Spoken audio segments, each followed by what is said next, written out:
All right, so today we're going to dive into some really interesting stuff about how scientific journals in Poland have changed and developed between 1999 and 2022. Yeah, it's pretty fascinating stuff, actually. Yeah, and we've got this research paper that's like packed with data. It's got all this bibliometric analysis, which basically means they're crunching the numbers behind publications. Yeah, looking at the hard data instead of just anecdotal evidence. Exactly. And what we really want to figure out is what really drove the progress of these journals, Hmm. particularly when some significant grant programs entered the picture.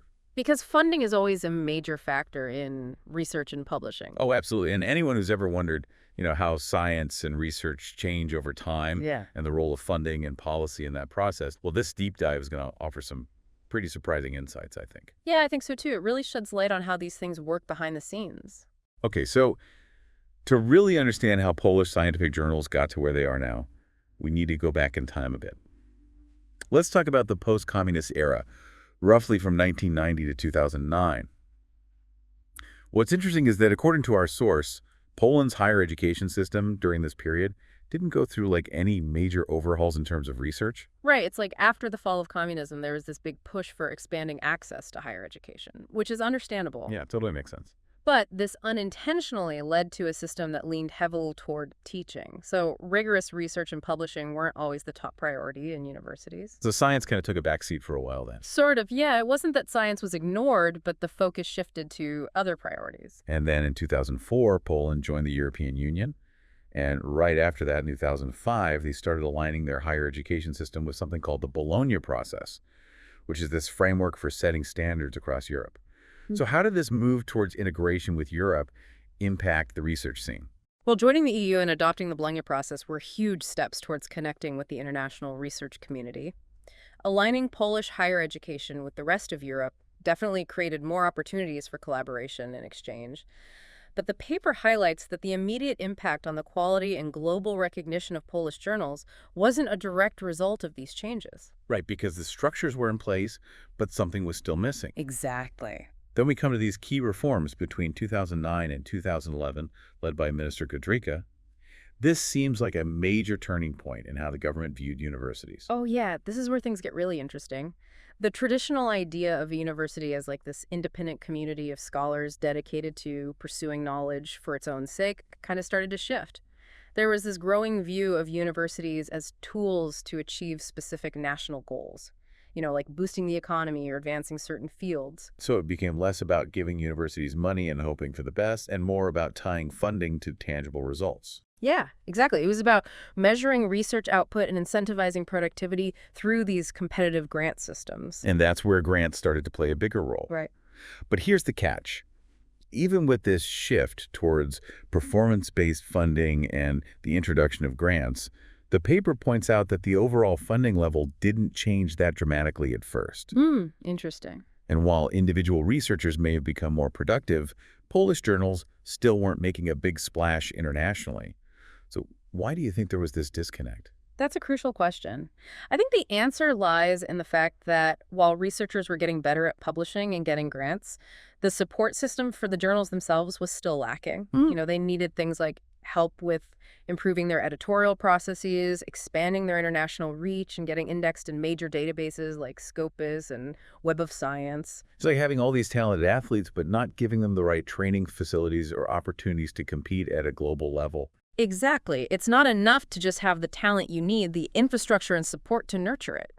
Now, from 2010 to 2018, there was this grant program called Science Dissemination Activities. It sounds like journals could apply for funding through this, but they were competing with all sorts of other science outreach initiatives. Yeah, it was a very broad program. So journals were up against things like science festivals, public lectures, museum exhibits, and all sorts of other cool projects.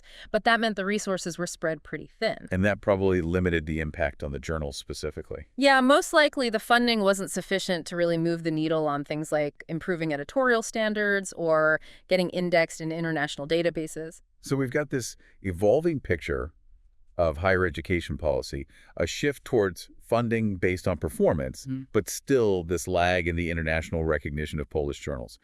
Then comes 2018, which the paper calls a pivotal year, marked by what it calls a neoliberal reform. What exactly happened? Well, 2018 was a big year because it brought an even stronger focus on performance across all of Polish higher education.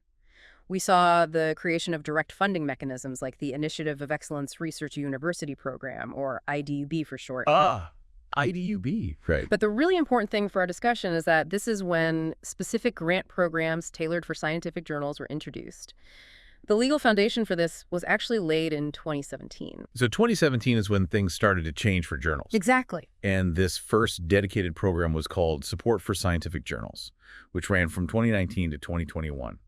How did this program work? It provided up to 120,000 Polish zloty per journal. This is what's called de minimis support. It's basically a small amount of state aid that doesn't trigger a ton of regulatory scrutiny. Okay, so a small but hopefully impactful amount. That was the idea. The main goal was to help Polish journals improve their publishing and editing practices to meet the standards for inclusion in international databases like Scopus and Web of Science. And they are pretty generous with it. 500 journals got this support. Wow, 500. That's a lot of journals. Yeah, it was a significant investment. And the key requirement, as the paper highlights, was that these journals were not already indexed in Scopus or Web of Science. Right. It was about bringing them up to that international level. Okay, so the focus was on getting them into the game. Precisely. It was about giving them the resources and encouragement to reach a baseline level of quality and global visibility so they could be considered by these big indexing services. Then came the second grant program, Development of Scientific Journals. It launched in 2021 and ran from 2022 with the possibility of lasting up to 24 months. This one sounds like it had a slightly different focus. Yeah, this one was about taking journals to the next level. They offered either 80,000 or 120,000 PLN per journal, again as de minimis support. But to get the higher amount, journals had to meet certain criteria, like having a good site score percentile within Scopus, being ranked highly on the Polish ministry's list of recognized journals, or already being indexed in Web of Science. So it was about rewarding journals that were already performing well. Yeah, in a way. But it was also about pushing them to improve even further. The goal was to refine publishing practices, enhance editorial quality, boost their impact, and ensure they could stay in those internationally recognized services. A total of 565 journals received awards under this program. So the first program was about getting your foot in the door, and the second was about climbing the ladder once you were in the door. And it's interesting that they specifically favor journals already in Web of Science and those with higher Scopus rankings. Yeah, it shows how the policy goals had evolved. They moved from just getting included to really competing and excelling within the global scientific community. Makes sense. Now, the paper also mentions some common requirements for both programs, which seem to align with best practices in scholarly publishing. Oh, absolutely. Both programs required journals to have been publishing for at least 2 years without major delays. They had to follow the COPI guidelines on publication ethics, which are all about maintaining integrity in research publishing. And they had to make their articles open access within 6 months of publication for free and without any restrictions. They also had to use DOIs for their articles and encourage the use of ORCID IDs for authors, those unique digital identifiers for researchers. So basically, they were promoting a modern and transparent approach to publishing. Exactly. And these requirements reflect a global shift towards open access and greater accountability in research. And the paper even mentions that these requirements aligned with Plan S directives, which is this international initiative pushing for open access to research publications. It's all connected. Okay, so we've got these grant programs with their specific goals and requirements. But how did the researchers actually measure the impact of all this? Well, they focused on 2 main things. First, inclusion in Scopus. This basically tells you if the journals met the criteria to get into this massive international database of peer-reviewed literature. It's a good indicator of technical quality and global recognition. Right, because Scopus is kind of like the gold standard. Pretty much. And second, they looked at how journals were doing in the Scimago journal ranking, or SJR. They specifically focused on movement into the top quartile Q1. You can think of these quartiles as rankings, where Q1 represents the top 25% of journals in their respective fields based on their impact and prestige, which is measured by citations from other Scopus Index publications. So the higher the quartile, the better. Exactly. And to track these changes, they use complete SJR datasets for Poland from 1999 to 2022. Okay, so they had a pretty comprehensive view of how things were evolving. Yeah, they were looking at the long game. And they also analyzed open access and closed access journals separately. Why was that so important? Well, open access has become this huge global trend, and many argue that it can significantly increase the reach and impact of research. By analyzing these two publishing models independently, they could see if the funding and policies had different effects on each group. It's like comparing apples and oranges. Right, because they operate under different principles. Exactly. So let's get to the heart of the matter.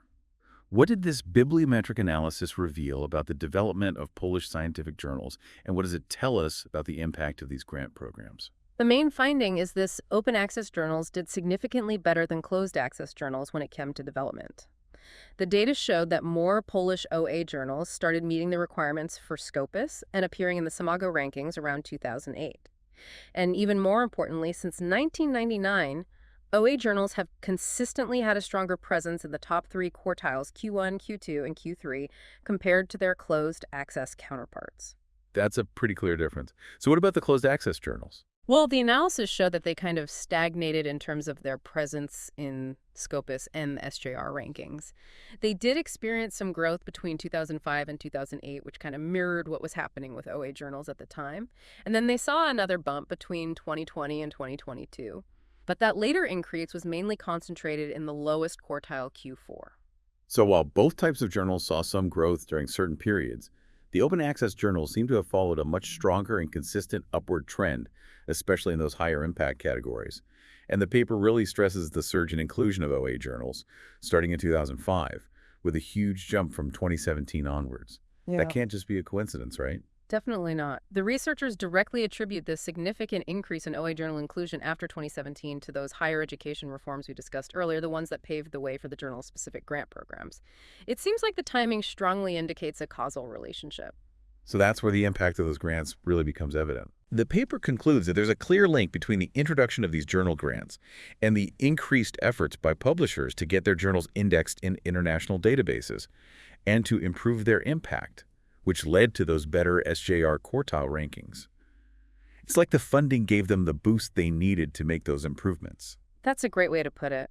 The targeted funding seems to have provided both the motivation and the resources for publishers to invest in improving their journal's quality, raising their international profile, and adopting open access practices. It's a strong argument for well-designed public research policy. It really is.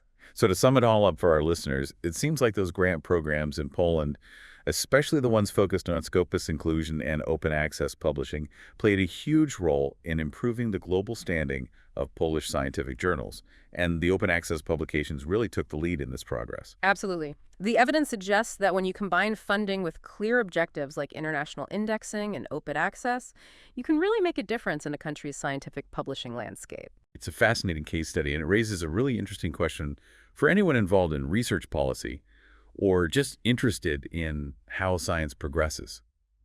Given what we've learned from Poland, what could this mean for other countries trying to improve the visibility and impact of their own research? Yeah, that's the big question. Could similar targeted support for journals be the key to boosting national research advancement? Could it even help accelerate the global movement toward more open and accessible science? It's definitely something to think about. It certainly gives us a lot to ponder.